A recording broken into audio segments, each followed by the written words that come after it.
All right, guys, so the first biological product we're going to talk about here in the corn is Envita. So I mentioned it back there in the soybeans, but again, just to refresh it here, so Envita is a nitrogen-fixing bacteria that can be applied basically two different ways. We can apply it in furrow with the planter, or we can spray it over the top of the growing corn plant.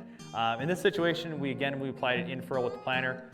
Just because of ease of use and convenience for us, I can get a clear break as to the check strip on it here with the Envita. But like I said, can be applied both in furrow or foliar over the top. For applying a foliar over the top, we want to shoot for earlier the better, ideally in that about V4 to V5 time frame is the application window that we like to see in there. I know that seems early in a lot of cases, but what we're seeing is there's an early season plant health, or not plant health, but plant growth benefit that we see along with it.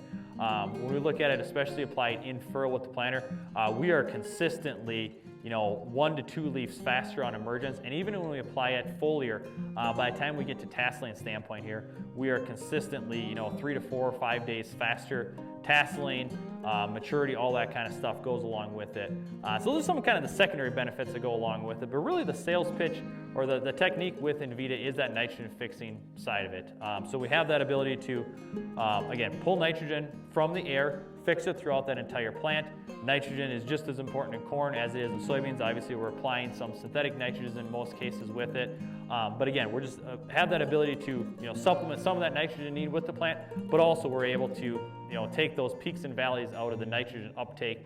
There are certain days where we're trying to take up 10 plus pounds of nitrogen out there, and this is just able to help feed that plant along a little bit better, so we're never starving for nitrogen.